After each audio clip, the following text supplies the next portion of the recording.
বিসমিল্লাহির রহমানির রহিম। আমরা আজকে ফ্রিল্যান্সার রাকিবের নতুন ব্যবসা প্রতিষ্ঠান, বলো নাম কি, ব্লু ড্রিমের গ্র্যান্ড ওপেনিং করলাম এবং আপনাদের আচ্ছা ঠিক আছে ভাই এটা নিউজও হয় না ভাই, হ্যাঁ আপনি করে নিয়ে আচ্ছা বলি।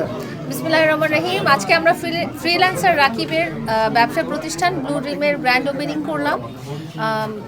এটা রামপুরা বনশ্রীতে অবস্থিত এবং দেখতেই তো পাচ্ছেন যে ব্লু ড্রিমটা কিসের শোরুম। তো বাকি ডিটেলস আমরা ঘুরে ঘুরে আপনাদের সাথে শেয়ার করব। এখন আপনাদের যদি কিছু বলার থাকে আপনারা জিজ্ঞেস করতে পারেন।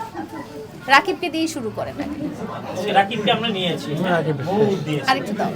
জীবন কাহিনী থেকে শুরু করে পলিথিন বেচা শুরু করে সব নেওয়া শেষ। সে আপনার কাছে যায়। রাকিব বিষয়ে ছোট থেকে বড় হয়, বড় থেকে বড় হয়।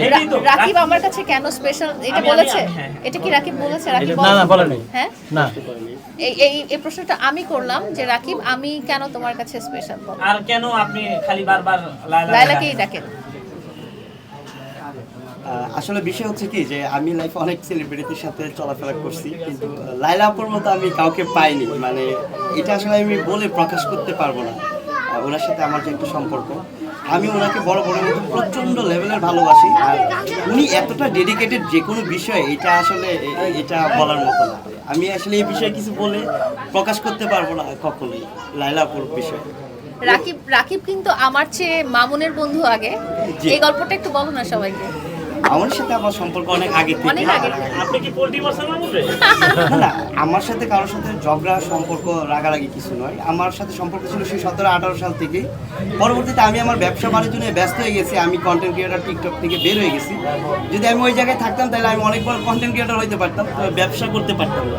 তা আমি একটু ব্যবসার দিকে বেশি মনোযোগ দিয়ে ব্যবসায়ী হয়ে গেছি। আপু মামুনের তো বিএমডব্লিউ কিনলো, আপনি তো মানে বিএমডব্লিউ কিনতে পারেন। না, আমি গরিব তো, আমি বিএমডব্লিউ কিনবো না। আর আমি আসার সময় ওকে বলছিলাম যে আমার একটা ড্রিম ছিল যে আমি একটা বড় একটা ট্রাক কিনবো। তো ও বললো যে ঠিক আছে আপু তুমি ট্রাকই কিনো, কারণ বিএমডব্লিউ ল্যাম্বরগিনি তো সবাই কিনে, ট্রাক তো আর আমাদের মতো লোকজন কিনে না। সো আমরা একটা বড় ট্রাক কিনবো, ওপেন খোলা থাকবে, আমরা সুন্দর বৃষ্টিতে ভিজবো, এরকম।